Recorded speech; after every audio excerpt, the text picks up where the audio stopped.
Bismillahirrahmanirrahim. Assalamualaikum warahmatullahi wabarakatuh. Alhamdulillahirabbil alamin wa bihi nasta'in ala umurid dunya waddin. Wassalatu wassalamu ala asyrafil anbiya wal mursalin sayyidina Muhammadin wa ala alihi wa sahbihi ajma'in. Amma ba'd. Mudah-mudahan majelis ilmu ini ditakdir oleh Allah menjadi majelis ilmu yang nafi'an mubarakah fid dini wad dunya wal akhirah. Ala hadhihi niyyah wa ala kulli niyyatin salihah wa ala ma nawaina wa ala ma nawahu as-salafus salih thumma ila hadratin nabiyil mustafa rasulillah sayyidina Muhammadin sallallahu alaihi wasallam wa ila al-imam Muhyiddin Abi Zakaria Yahya bin Sharaf an-Nawawi asy-Syafi'i wa ila jami'i masyayikhina fi muassasatina wa fi ma'ahadina hadrat asy-Syekh Hashim Asy-Syarif wa ila rahiqi Muhammad Ma'sum bin ahli wa punyai khayya syumuh jamil Ma'sum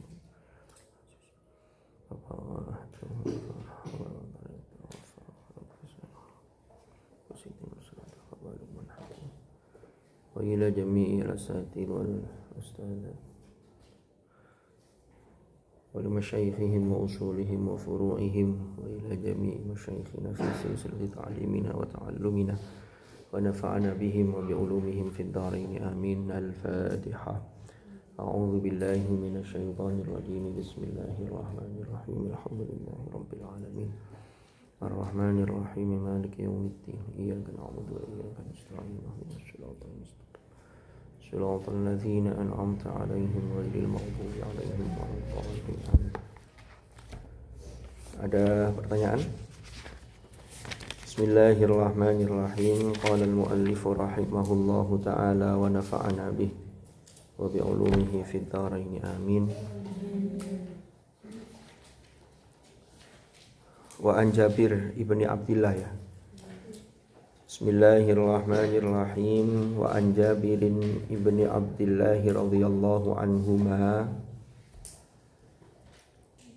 dan diriwayatkan dari sahabat Jabir bin Abdillah radhiya, mudah-mudahan meridhai. Sudah ketemu bab 3? Sudah ketemu bab 3 hadis yang keberapa itu? 1 ya. Radhiya, mudah-mudahan meridhai sapa Allahu Allah anhuma terhadap Jabir dan Abdullah, Jabir dan bapaknya. Jadi kalau dulu pernah kita sampaikan ya, jadi kalau nama sahabat kemudian radhiyallahu anhuma itu berarti sahabatnya dan bapaknya itu sudah sama-sama masuk Islam. Abdullah ibnu Abbas radhiyallahu anhuma, karena Abdullah lalu bapaknya namanya Abbas yaitu paman Rasulullah, itu sama-sama sudah masuk Islam. Tapi kalau Umar ibnul Khattab radhiyallahu an, kenapa?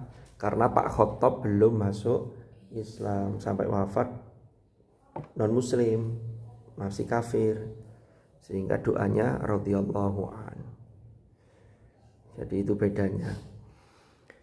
Jabir anaknya Pak Abdullah, Jabirnya dengan Pak Abdullahnya sama-sama masuk Islam sebelum beliau wafat. Dari Jabir radhiyallahu an, Jabir bin Abdillah radhiyallahu anhuma, anna nabiyya, bahwasanya Nabi Muhammad sallallahu alaihi wasallam belum punya kitab. Oke. Anna nabiyya, bahwasanya Nabi Muhammad sallallahu alaihi wasallam kana yajma'u bainar rajulaini.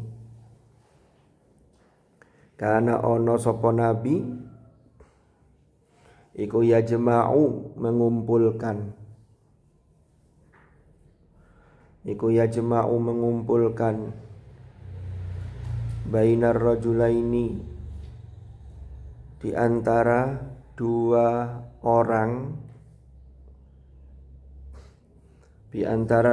orang, kalau ini kan memang perang Uhud termasuk perang-perang yang lain, itu memang yang terjun di medan perang itu para kaum laki-laki. Yang perempuan itu menyiapkan perbekalan, ada yang bagian mengobati yang terkena panah, terkena sayatan pedang. Seperti dulu ada putrinya Abu Bakar namanya Asma binti Abi Bakar. Kalau ini disebutkan bainar rajulaini min qatla Uhudin, dari para syuhada yang terbunuh pada perang Uhud.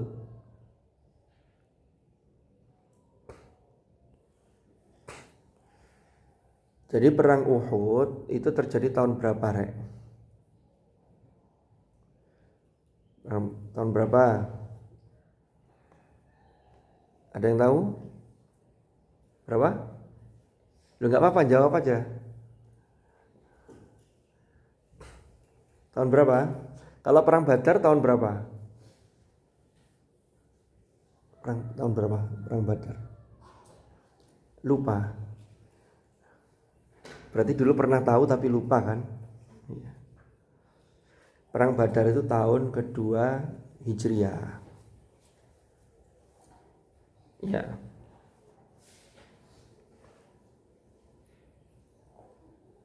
Berarti tahun berapa Maseinya? Kalau tahun kedua Hijriah. Rasulullah itu diangkat jadi nabi itu tahun berapa, Cerek? Loh, ini sejarah, ini penting ini. Berapa? 600 berapa? Beliau lahir tahun berapa? 500 berapa? Lo gak bahaya. Wah, ini penting untuk dikaji kembali ini. Beliau lahir itu menurut satu pendapat 570, pendapat yang lain 571, ya antara dua itu. Usia 40 tahun diangkat jadi nabi. Berarti berapa?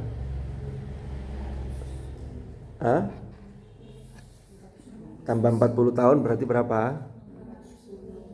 6, 10. Ya. Terus di Mekah selama berapa tahun? Ini kurang lebih saja loh ya, karena kalau tahun Hijriah itu dalam 9 tahun, berapa tahun berarti? Dalam 100 tahun itu ada selisih 3 tahun. Dalam 100 tahun ada selisih 3 tahun. Kan maju 11 hari, 11 hari, 11 hari kan. Makanya Ramadannya kan maju terus kan. Nanti liburan sampai Ramadan itu bisa mepet sampai ketemu dengan liburan semester. Ini kan sudah kemarin Maret, 1 Maret, nanti maju akhir Februari sudah Ramadan. Tahun depan maju lagi kan begitu. Makanya Ashabul Kahfi itu 309 tahun itu hitungan Masehi, 300 tahun hitungan Komariah, Hijriah itu 309 tahun. Salah sami'atin sinin wazdadu tis'a.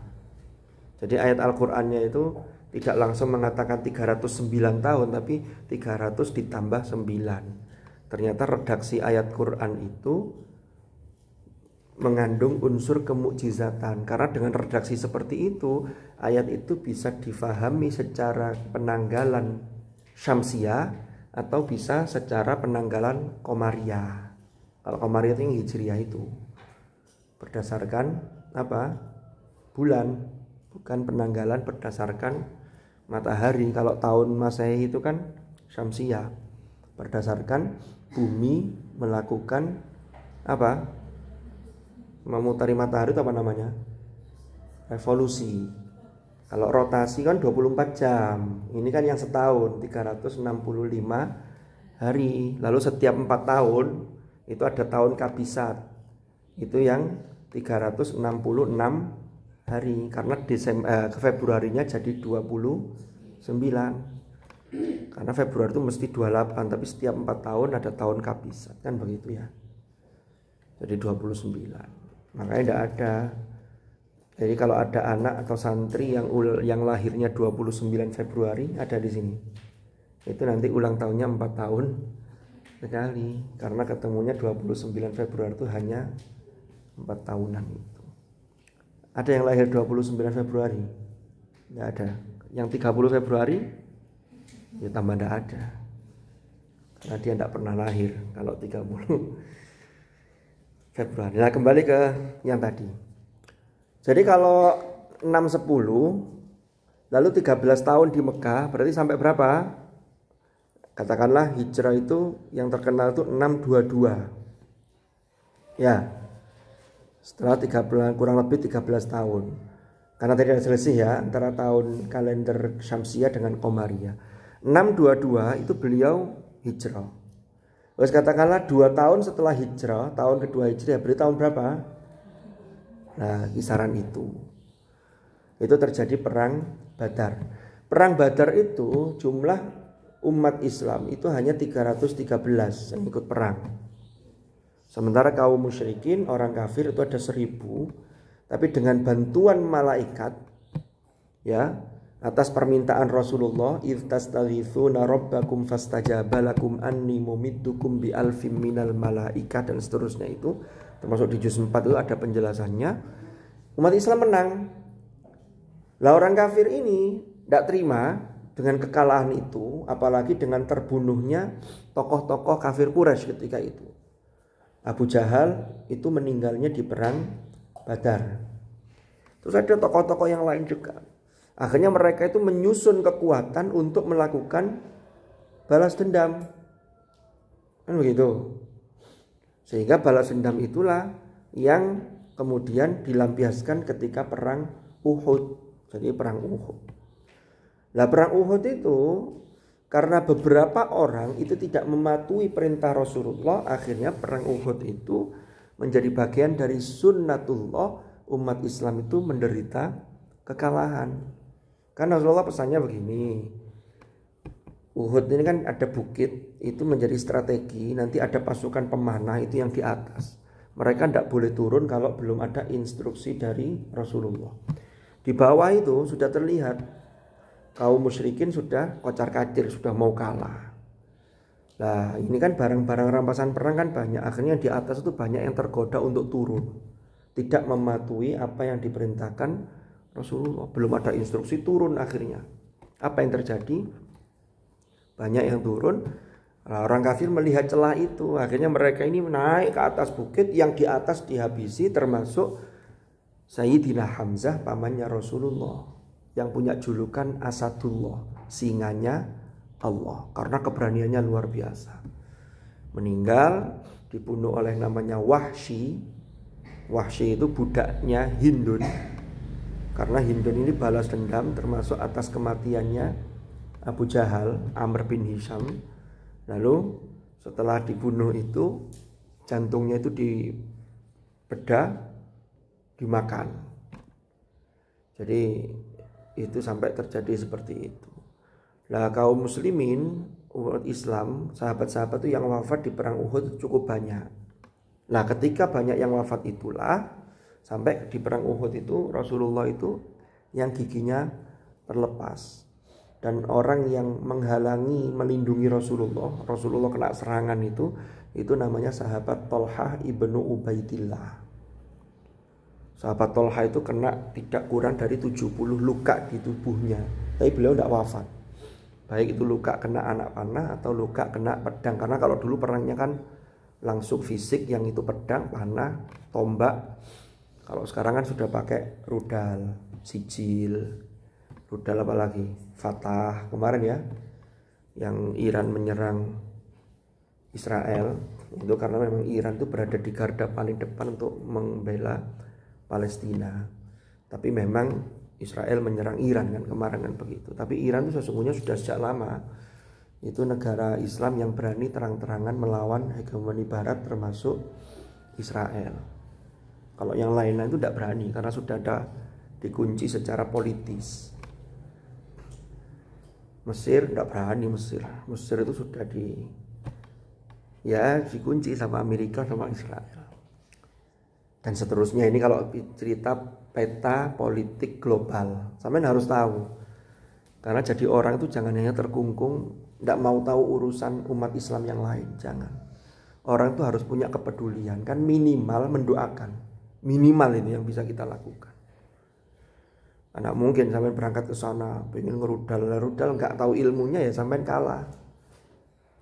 Maka ilmu itu penting sekali. Nah, kembali ke sini. Maka ketika sahabat-sahabat yang wafat di perang Uhud itu banyak, itu Rasulullah itu sebelum menguburkan, kan orang Islam itu haknya orang Islam yang menjadi kewajiban orang Islam yang lain yang masih hidup, haknya orang yang sudah wafat, itu yang harus jadi kewajiban bagi orang muslim yang lain kan. Pertama apa? Mensucikan, terus menkafani, mensolati, dan kemudian menguburkan. Nah, takziah itu juga bagian dari haknya, kewajiban dan hak antar umat Islam, termasuk menghibur orang yang sudah ditinggal wafat. Tapi orang mati syahid di medan perang, ya itu kan mereka langsung dikuburkan dengan menggunakan baju yang dipakai itu. Jadi tidak dikafani, tidak dimandikan, tidak di ini. Jadi langsung itu karena darahnya itu menjadi saksi. Tapi disolati iya.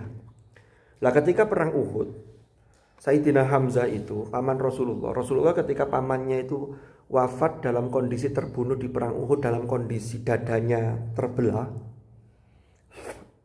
itu beliau secara manusiawi itu sempat begini, ini saya akan membalas pelaku yang melakukan ini dengan balasannya lebih dari ini. Itu saking sisi manusiawi ya, saking mangkelnya. Turun ayat di akhir juz 14 itu, wa in aqabtum fa'aqibu bimithli ma uqibtum bi wa la in sabartum lahuwa khairul lisabirin, wasbir, dan seterusnya itu. Wa in aqabtum, apabila kalian mengiqab itu memberi hukuman, termasuk memberi balasan. Fa'aqibu, maka balaslah, berilah hukuman bimithli ma uqibtum bi, sesuai dengan yang kalian mendapatkan siksa itu, nggak boleh lebih. Tapi lanjutannya, wala in sabartum, jika kalian sabar, lahuwa khairul lisabirin, maka itu kesabaran itu lebih baik di sisi Allah ya bagi orang-orang yang sabar. Ya, itu bisa diterapkan di banyak hal. Sampai disakiti temannya baik secara verbal atau secara fisik. Cuman kadang-kadang ya lihat-lihat, kadang kita itu harus bisa memposisikan begini, kalau ada anak yang ngalah terus, disakiti ngalah, dipalakin ngalah, diminta. Ingat, saya nggak tahu kalau di putri terjadi, insya Allah tidak terjadi. Mudah-mudahan tidak terjadi. Di cowok itu kadang terjadi, termasuk di pondok-pondok itu. Dapat kiriman sekian, ada temannya yang suka malah, ayo belikan saya ini, traktir saya ini. Dia tidak berani menolak. Nah itu tidak boleh. Sampai harus punya keberanian untuk, kalau tidak berani langsung menolak, ini harus dilaporkan. Karena bullying seperti itu di lembaga pendidikan, termasuk di pondok pesantren, tidak boleh terjadi. Baik secara verbal atau secara psikis atau secara fisik. Kan bentuknya banyak itu. Ya, makanya perlunya dibentuk ada keamanan. Jangan sampai keamanannya sendiri lemah. Jadi keamanannya menjadi tidak punya power, itu jangan sampai. Apalagi ketua pengurus ya.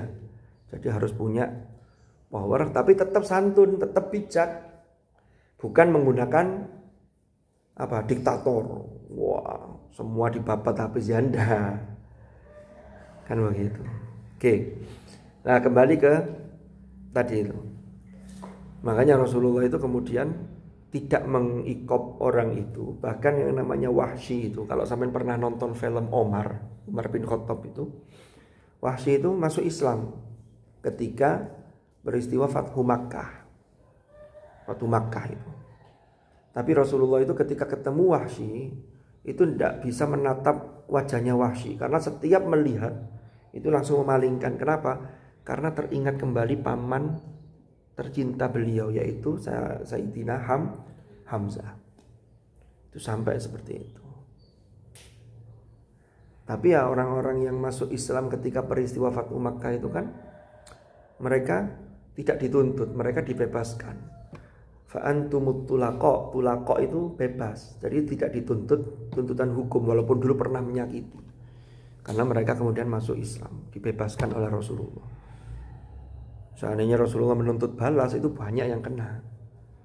Itulah ajaran yang rahmatan lil alamin. Jadi Rasulullah luar biasa. Karena beliau menjadi model untuk kita teladani uswatul hasanah beliau. Nah, kembali ke tadi. Jadi Sayyidina Hamzah itu ketika karena saking banyaknya sahabat yang wafat di perang Uhud kan disolati bolak-balik.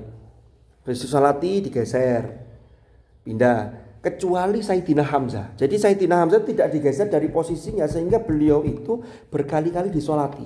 Sholat jenazah. Setelah digeser, dikuburkan di tempat mereka wafat, termasuk di Gunung Uhud itu. Makanya kalau sampean datang ke Uhud, itu ada makam syuhada Uhud. Jadi kalau sampean umroh atau haji, ziarah ke Uhud, itu dipagari begitu, ngelihat di lubang-lubang kecil begitu, ngelihat itu. Ya tanahnya datar, tapi ada batu kecil.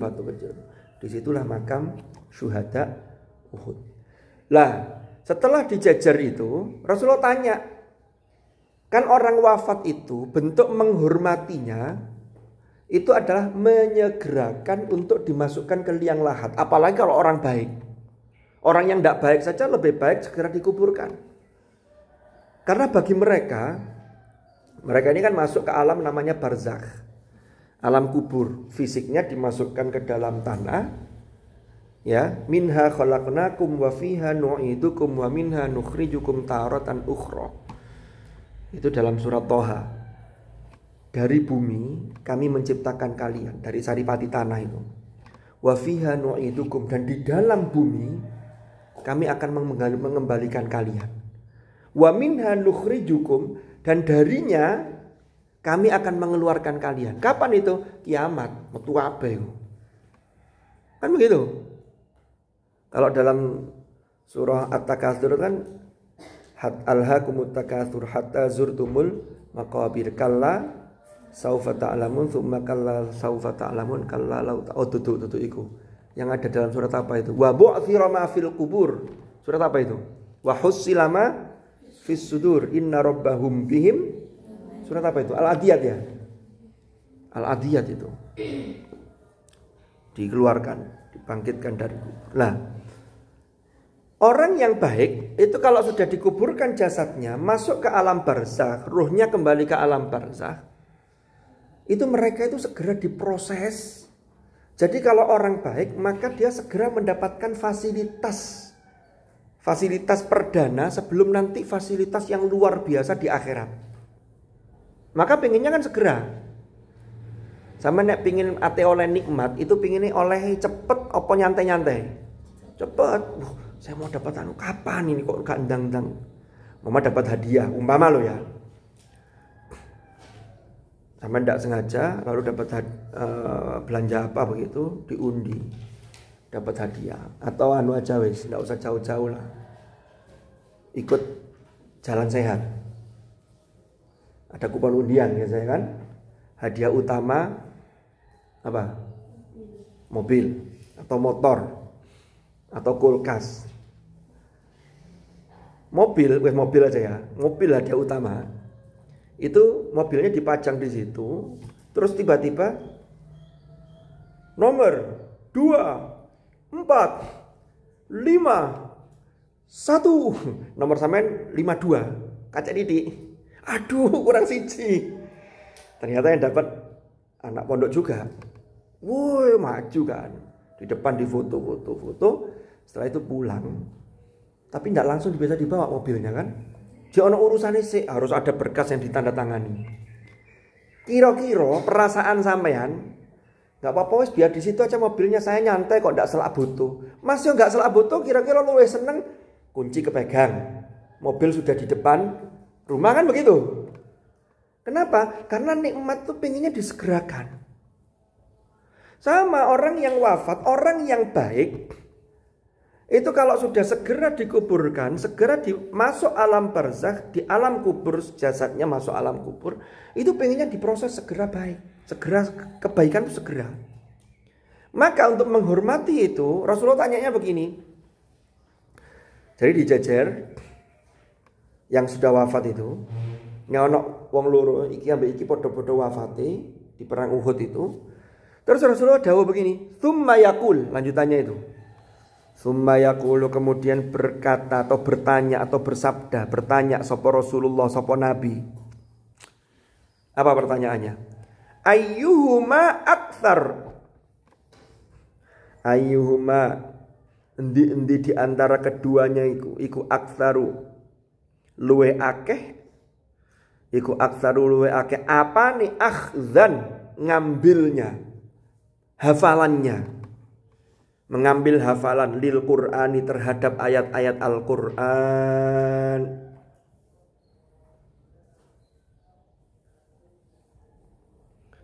Perang Uhud itu terjadi kalau saya tidak salah tahun ketiga Hijriah. Kan perang Badar tahun kedua Hijriah. Tahun ketiga Hijriah itu Quran itu turunnya itu belum sempurna seperti hari ini, belum selesai. Dari 6.000 ayat lebih itu ketika perang Uhud itu belum semuanya turun. Dan turunnya itu masih tartibun nuzul. Tertibnya itu sesuai turunnya. Jadi belum urut kayak sekarang kita baca Al-Fatihah, Al-Baqarah, Ali Imran, ya, An-Nisa dan seterusnya. Bukan itu urutannya. Tapi ketika turun ayat ini, Rasulullah mengatakan ini letakkan di sini, letakkan di sini. Tapi waktu itu belum jadi, belum sempurna. Karena masih ada proses setelah itu sekian tahun. Karena ada ayat yang terakhir turun 9 hari sebelum Rasulullah wafat. Wattaqu yawman turja'una fihi ilallah, tsumma tuwaffa kullu nafsin ma kasabat wa hum la yudlamun. Kalau al-yauma akmaltu lakum dinakum wa atmamtu alaikum ni'mati wa raditu lakumul islam dina, itu berapa hari? 81 hari. Jadi sampai Rasulullah menjelang terakhir itu. Jadi ketika perang Uhud itu belum selesai. Tapi pertanyaan Rasulullah, ndi sing paling akeh apalane? Pertama, para sahabat itu banyak yang menghafal Quran, tetapi ada jumlahnya tidak sama satu sama lain. Ada yang capainya itu cepat. Kenapa kok begitu? Karena sahabat-sahabat itu berpindah menghafal dari satu ayat ke ayat yang lain, mengatakan begini, kami tidak berpindah dari satu ayat ke ayat yang lain sebelum kami mengamalkan isi kandungan ayat itu. Paham? Kalau mengamalkan isi kandungannya berarti faham terhadap ayat itu, kemudian diimplementasikan, berarti tahu ilmunya. Ini beda dengan zaman sekarang. Kalau zaman sekarang Qurannya sudah lengkap, karena tidak mungkin ada penambahan, tidak mungkin ada pengurangan. Faham? Terus kita menghafalkan ayat Al-Quran. Sehingga banyak kadang-kadang ngapal none oke, tapi gak paham ambek opo sing dihafalno. Apakah itu boleh? Boleh, tetapi kadang-kadang banyak yang lupa setelah hafal dia tidak melanjutkan ke pemahaman. Padahal ilmu itu penting sekali. Karena Quran itu sebagai Quran, sebagai bacaan iya, tapi Quran dzalikal kitab la raiba fi, maka kitab itu sebagai petunjuk, yang petunjuk harus paham isinya. Sampeyan didudui tapi gak paham karepe iki opo. Walaupun sampean baca saja tidak paham, itu sudah berpahala. Apalagi baca plus paham, plus diamalkan, double-double sampean. Maka itulah pentingnya ilmu. Mulai dari ilmu cara membacanya. Jadi kalau sampean belajar tajwid itu baru ilmu cara membaca, terus dipraktekkan. Oh, panjangnya sekian, jangan kepanjangan, jangan kependekan. Oh, harus rata. Oh, ini idgham. Oh, ini ada gunanya, ini tidak pakai guna. Itu baru ilmu cara membaca. Padahal ilmunya nanti, kalau cara membacanya benar, nanti digali, ilmunya luas. Contoh, cara membaca yang tidak benar bisa memunculkan makna yang berbeda. Sadid dengan syadid itu sudah beda. Kalau azab, syadid. Tapi kalau qaulan, sadida, pakai sin. Kalau dibalik, maknanya bisa kacau.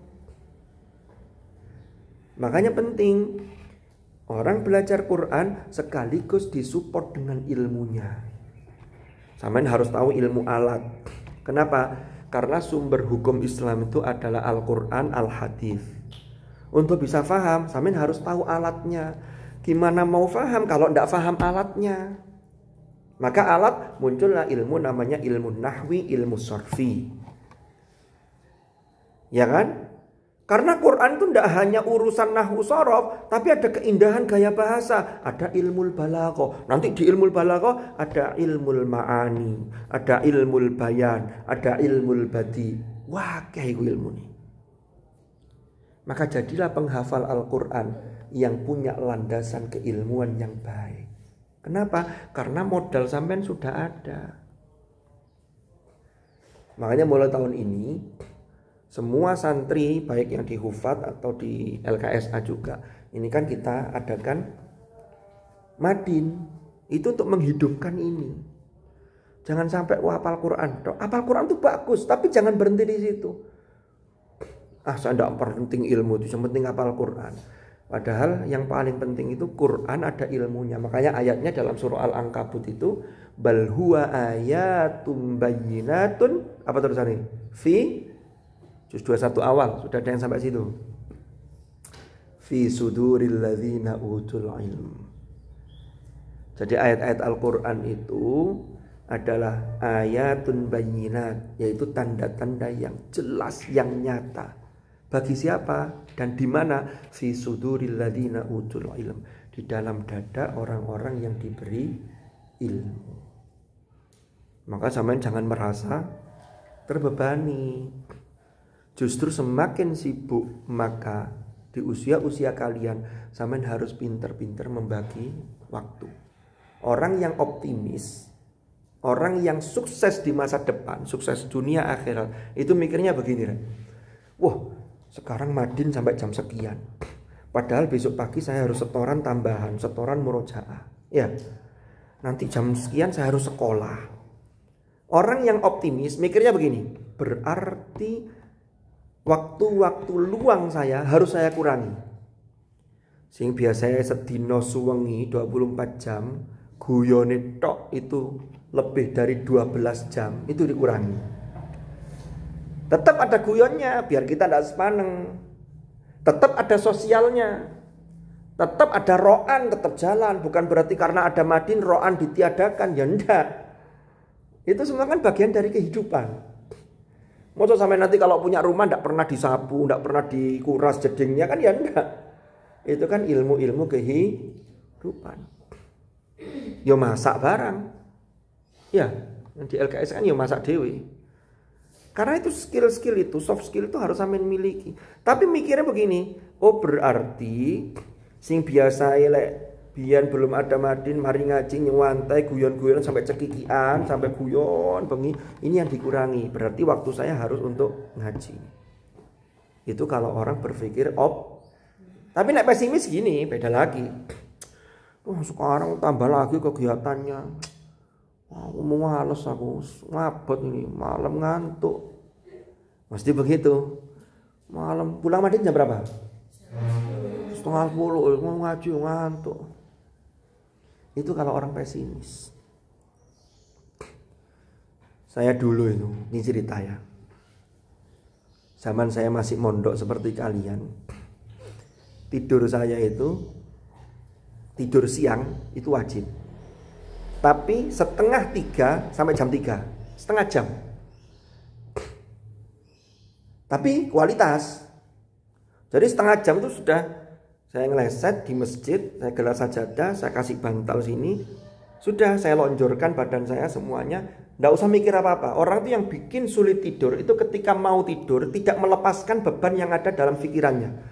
Sampai tinggal semua itu. Gak usah mikir setoran, gak usah mikir tugas sekolah, gak usah mikir gini. Lepaskan dulu tidur. Itu setengah jam berkualitas.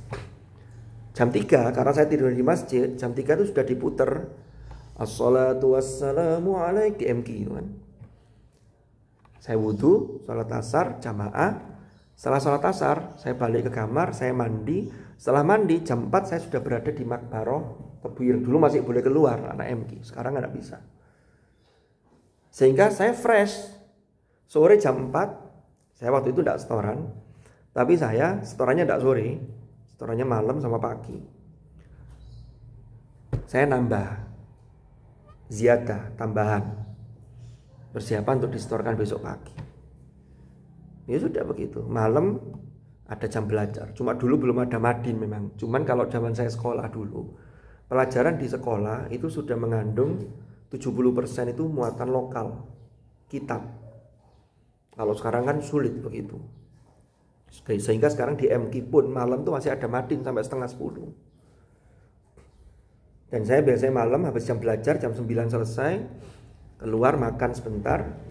Saya jam 10 sudah ngaji lagi. Dan saya tidur itu paling sore itu jam 11, kalau pas sergep deres ya sampai setengah 12 saya baru tidur. Nanti besok jam 3 maksimal setengah 4 sudah bangun. Tahajud, subuhan, habis subuh setoran, sekolah, sampai siang jamaah zuhur, habis jamaah zuhur makan siang ngaji, sampai setengah 3, terus begitu. Jadi memang tidak ada waktu nyantai itu. Nyantai ya kalau hari Jumat itu agak istirahat sedikit lah, biar pikiran tidak. Ya malam Jumat, cuman ya tetap ngaji. Cuman ada rehatnya. Jangan satu minggu itu lebih banyak nyantainya daripada seriusnya. Ini eman. Karena usia-usia kalian itu tidak akan kembali seperti sekarang ini. Saya tuh kadang-kadang kalau kena kesibukan di hari ini kan tanggung jawab sudah banyak, sudah begini. Itu enak ya jadi santri biar. Gak mikir apa-apa. Saya tuh saking karena ngeboti ngaji saya dulu kalau nyuci, zaman dulu kan tidak ada laundry ya. Sama juga tidak ada ya, ini sendiri. Ada laundry ya. Kalau di LKS saya nyuci sendiri ya.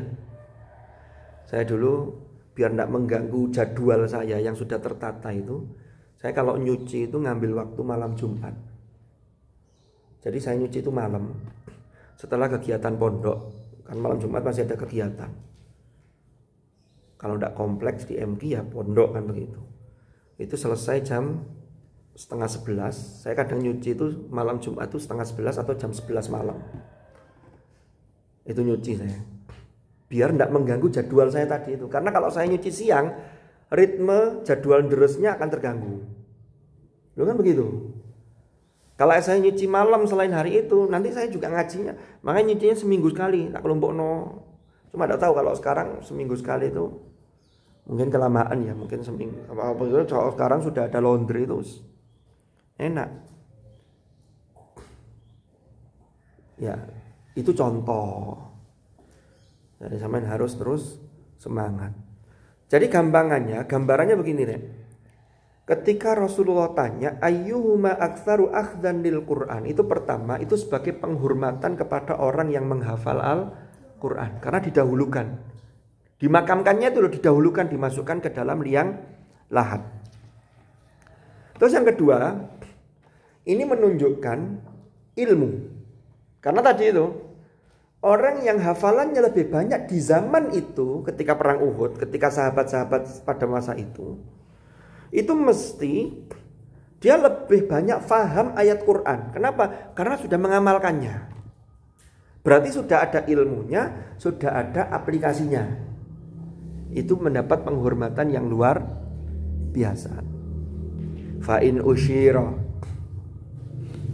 Ngantuk ya Rek, ya Allah, memang ngaji pagi itu ngantuk ya.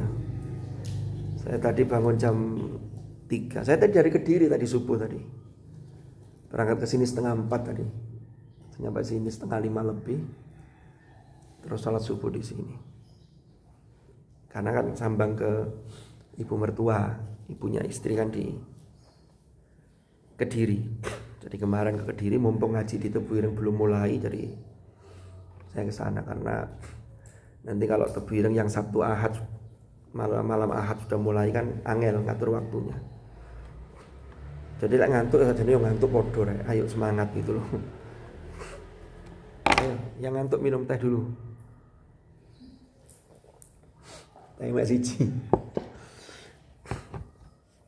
Alhamdulillah.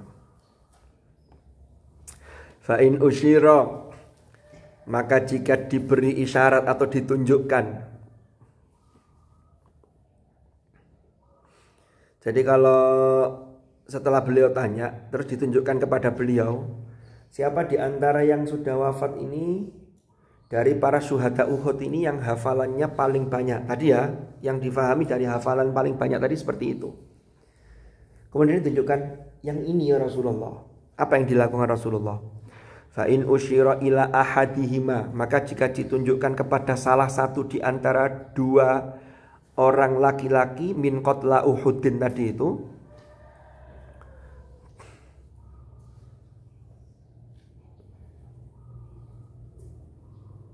qaddama maka mendahulukan sapa nabi, qaddama maka mendahulukan sapa nabi hu ing ahad, hu ing salah satunya yang ditunjuk tadi itu,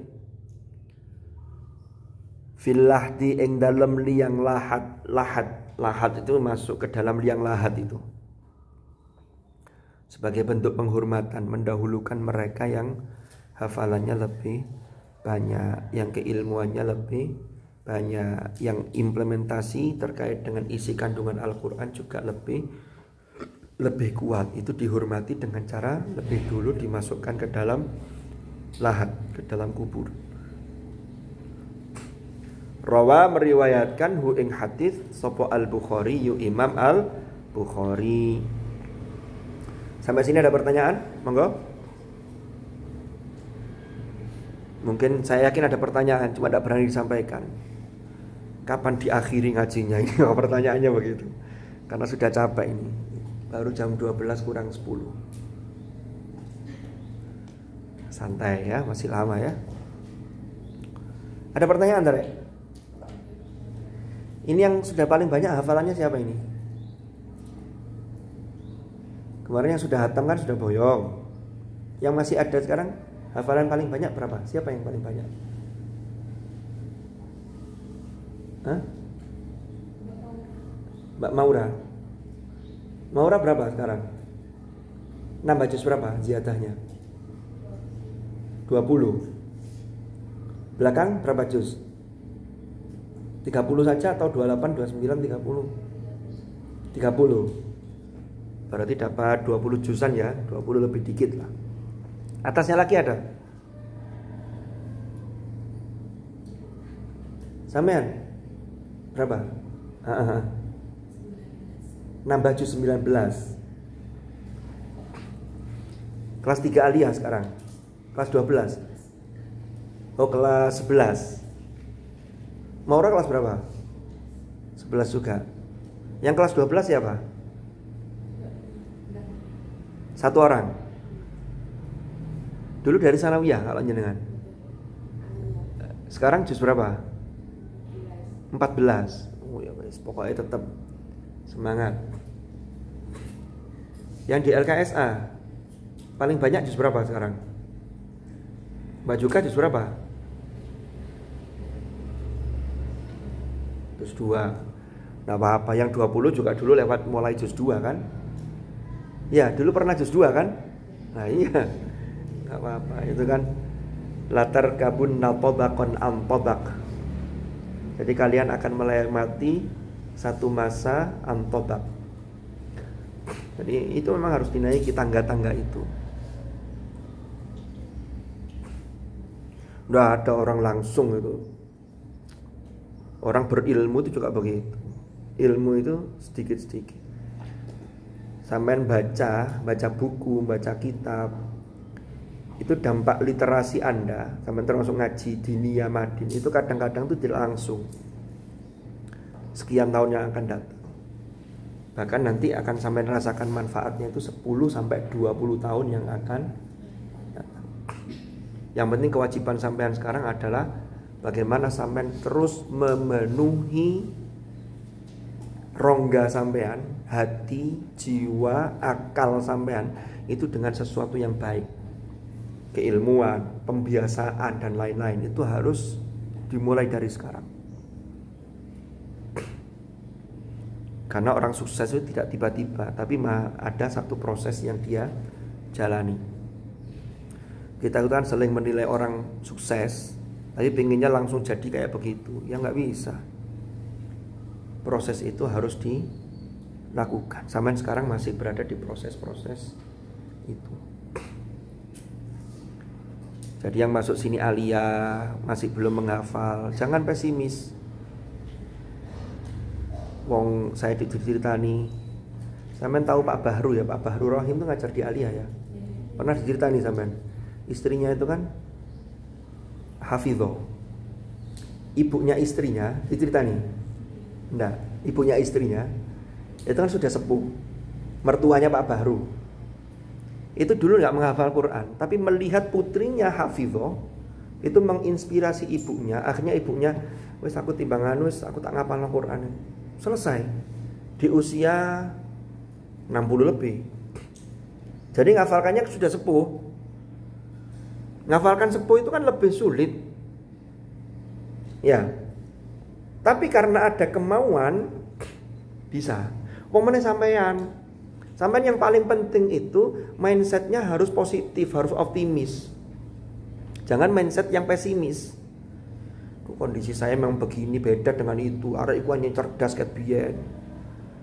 Oh, itu memang Qur'annya sudah bagus.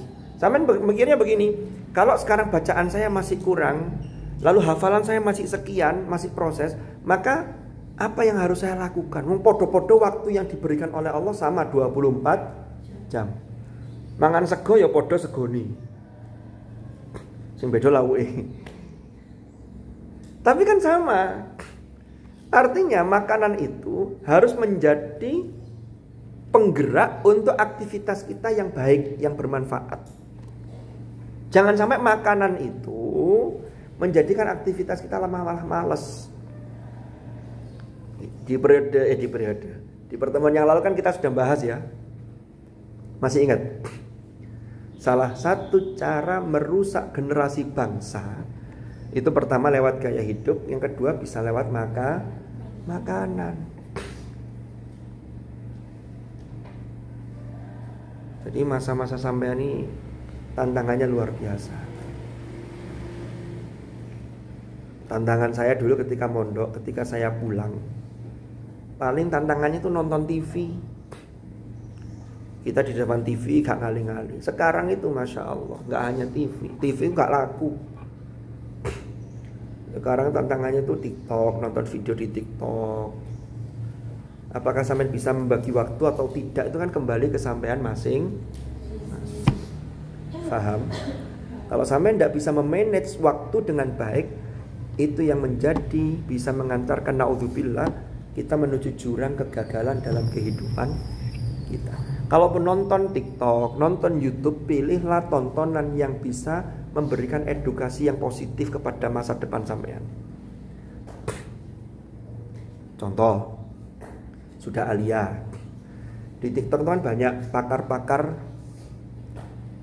yang positif, yang memberikan motivasi pada kita bagaimana perlunya remaja itu fokus untuk belajar sama ngaji. Itu Imam Syafi'i dulu kan sudah mengatakan begitu. Hayatul fata wallahi bil ilmi wat tuqa. Kehidupan remaja itu demi Allah, kata Imam Syafi'i, itu dengan harus dihiasi dengan dua hal, ilmu dan takwa. Kata Imam Syafi'i. Kalau dua itu hilang, la tibara li dzatihi. Kalau dua hal itu tidak ada, maka dia tidak dianggap kehadirannya. Karena itu yang menjadi senjata sampean untuk masa depan. Banyak kan di TikTok itu atau di parenting atau orang-orang pakar yang menjelaskan bagaimana menjadi seorang remaja yang baik. Jangan yang dilihat tuh hanya hiburannya, hiburan itu sesekali saja. Jangan keterusan. Atau nonton yang remeh-remeh. Sekarang kan banyak juga yang konten kreator itu, kontennya itu isinya itu hanya untuk for fun, hanya untuk kesenangan aja. Dan itu yang subscribernya sama viewernya paling banyak ya yang itu. Kalau yang cowok itu biasanya konten tentang game online. Pernah tahu ya? Ada itu yang suka game online. Yang dilihat tuh konten-konten kreatornya itu YouTube yang bicara tentang game online. Ini semek ngono-ngono tok. Hei, sekarang pertanyaannya, kira-kira ada nggak sumbangsi positif yang masuk ke dalam jiwa sampean? Nggak ono. Itu malah justru menjadikan hidup kita pengennya instan. Gimana ya caranya jadi konten kreator yang begini?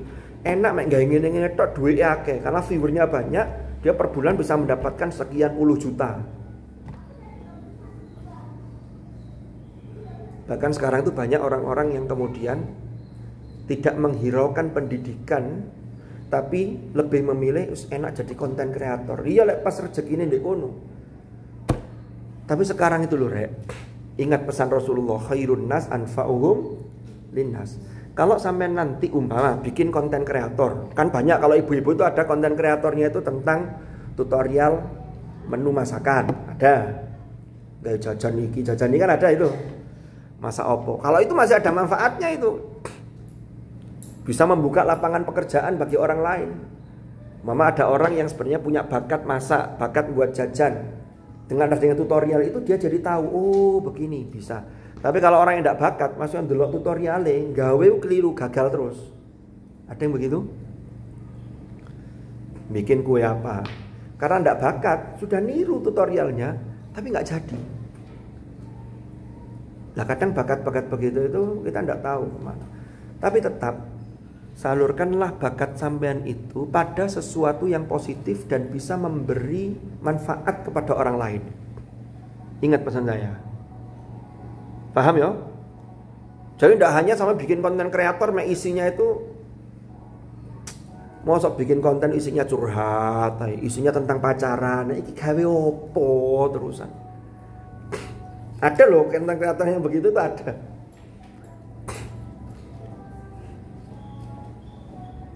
Semacam-macam lah. Sekarang di medsos itu apapun ada. Tergantung kita bijak untuk memilih dan memilah.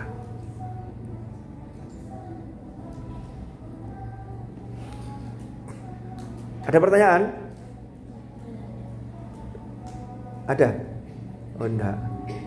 Wallahu a'lam bishawab. Ini kata-kata yang sangat ditunggu-tunggu ya. Wes, mudah-mudahan manfaat. Mudah-mudahan barokah. Al-Fatihah.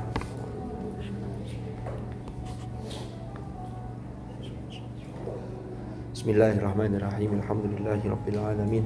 Allahumma shalli wa sallim ala sayyidina Muhammadin karimil aba'i wal ummahat. Allahumma anfa'na ma 'allamtana wa bima 'allamtana wa 'allimna ma yanfa'una warzuqna ilman nafi'a. Allahumma inna nastaudi'uka ma qara'na wa ma hafidhna wa ma 'allamtana fardudhu ilaina 'inda hajatina ilaih bi rahmatika ya arhamar rahimin. Allahumma ma'al Qur'an ij'alna wa auladana wa dzurriyyatina wa ahlana wa ashabana wa tilmizatina khasatan tilmizati hadzal ma'had min ahlil Qur'an alladzina hum ahluka wa khassatuk waj'alna wa iyyahum minal ladzina istafaita min ibadika alladzina warithu kitabaka wa sabaqu bil khairati bi idnik bi rahmatika ya arhamar rahimin. Allahumma ja'al ijtima'ana hadha ijtima'an marhuma wa tafarruqana min ba'dihi tafarruqan ma'suma wa la taj'al ma'ana wa fina shaqiyyan wa la mahruma bi rahmatika ya arhamar rahimin. Sallallahu ala sayyidina Muhammad walhamdulillahi rabbil alamin. Al-Fatihah.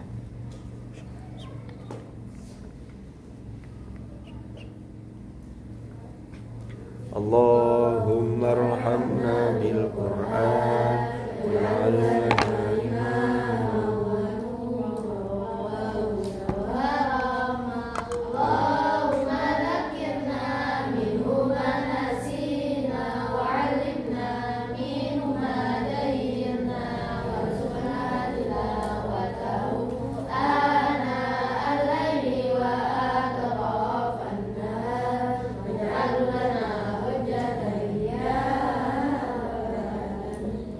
Subhanakallahumma bihamdika asyhadu an la ilaha illa anta astaghfiruka wa atubu ilaik.